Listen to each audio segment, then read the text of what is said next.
Bonjour à tous, bienvenue sur la chaîne d'Headphone. Aujourd'hui, nous allons effectuer la réparation du problème micro sur l'iPhone 7. C'est un problème qui arrive assez souvent, malheureusement. C'est un problème, les symptômes seront un téléphone extrêmement lent au démarrage. Il faudrait compter 2-3 minutes, hein. Lors des appels, vous pouvez l'apercevoir. Impossible d'activer l'icône haut-parleur. On n'entend aucun son et aucun son n'a été mis. Au niveau du dictaphone, il nous sera tout simplement impossible d'activer le dictaphone. Les appels vont fonctionner, mais uniquement via un casque Bluetooth. Vous voyez, en activant le casque Bluetooth, en fait, on va pouvoir émettre un appel, mais lorsqu'on branche les écouteurs, rien à y faire. On peut vraiment rien faire. Donc, on va effectuer le test au niveau du dictaphone. Donc, pour ça, on se rend dans le dictaphone. Et là, si jamais lors de votre test, ce message échec de l'enregistrement s'affiche, c'est que vous avez bel et bien un problème au niveau de la carte mère. Et pour ça, n'hésitez pas à vous rendre dans la partie description sous la vidéo pour voir comment nous envoyer votre téléphone pour que nous puissions vous effectuer cette réparation. C'est une réparation qui prend 24-48 heures et le téléphone vous est renvoyé tout simplement directement via voie postale. Donc, on ouvre le téléphone. Ici, voilà, votre carte mère, hein, à quoi ressemble.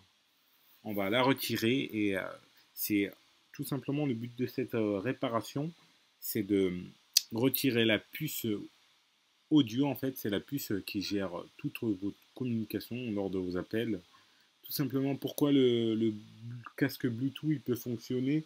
Tout simplement parce que le casque de circuit du casque Bluetooth n'est pas géré via cette puce audio. Donc, ce qui fait que lors de vos appels, en fait, si jamais vous utilisez un casque Bluetooth, votre téléphone fonctionnera normalement. Donc, nous, le but de cette réparation, c'est de retirer cette piste-là et de consolidifier les pistes qui ont tendance à lâcher. En fait, il y a une piste extrêmement importante qu'il faut vraiment consolidifier, c'est la piste qui permet à la puce audio d'être détectée. Donc on va renforcer cette piste-là et on va renforcer trois autres pistes qui vont gérer notre partie, toute notre partie micro en fait. Donc on va mettre tout ça en température pour retirer la puce. Une fois la température de fusion atteinte, on retire la puce délicatement sans endommager les composants tout autour. Donc voilà votre puce audio. Vous voyez tous ces points-là en fait gèrent votre puce audio. Donc on va consolidifier cette piste-là et les trois autres pistes. Donc on éteint, on nettoie, pardon, tout le, tous les résidus d'étain, l'ancien étain qui a tendance à rester sur la carte mère. On nettoie délicatement sans venir endommager les pistes qui se situent sur cette piste.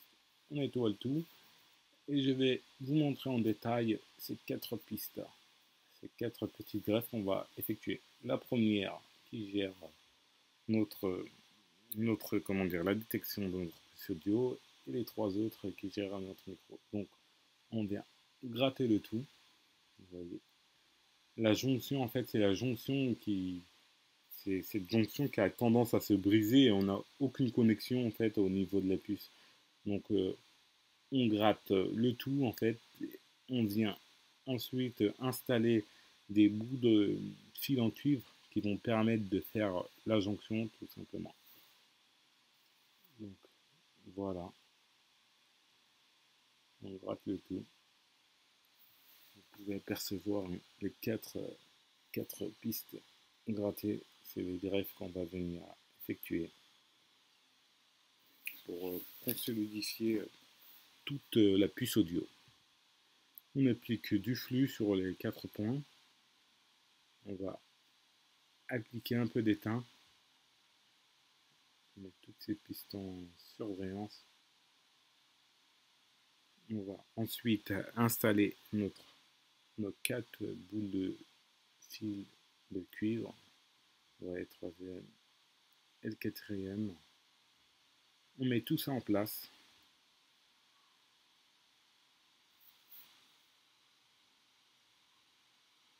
C'est une réparation assez délicate hein, quand même.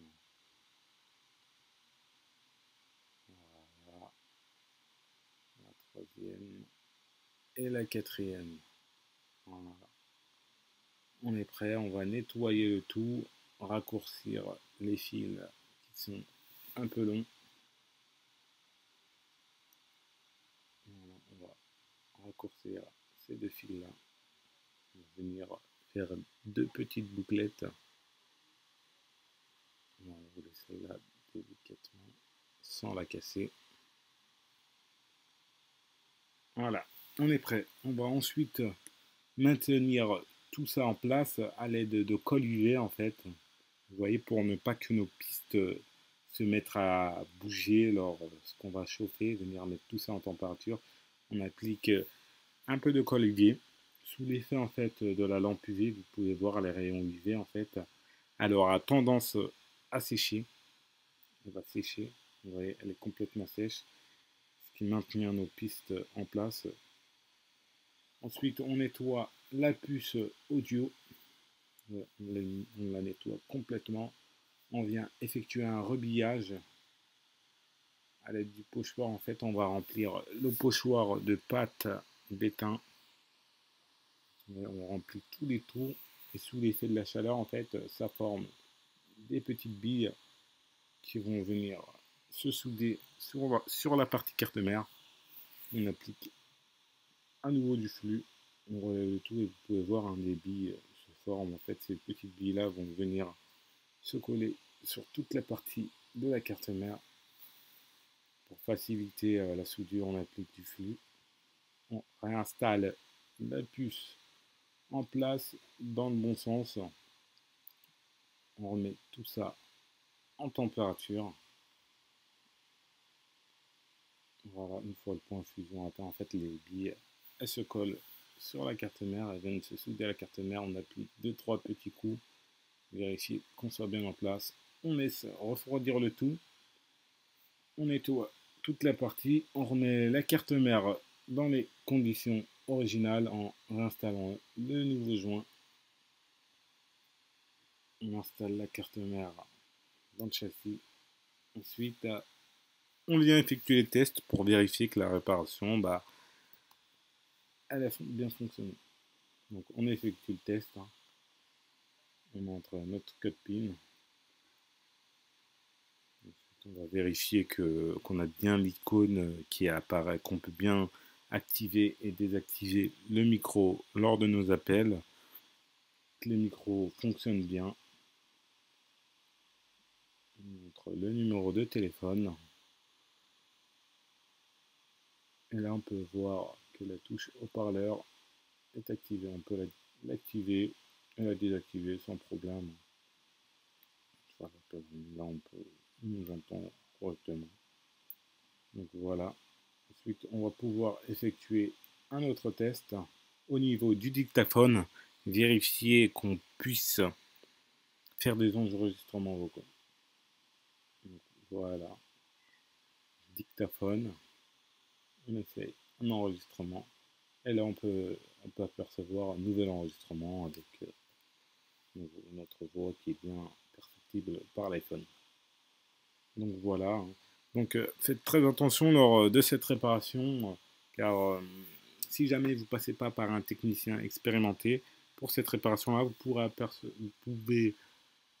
pourrez avoir d'autres problèmes en fait au niveau du réseau, ce qui fait que votre puce ne sera tout simplement pas détectée. Vous aurez le problème aucun réseau qui s'affiche ou recherche en cours.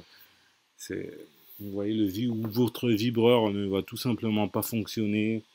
Donc on effectue le test étoile dièse 06 dièse. On a bien le numéro IMEI qui apparaît, ce qui veut dire que notre réparation a bel et bien été effectuée.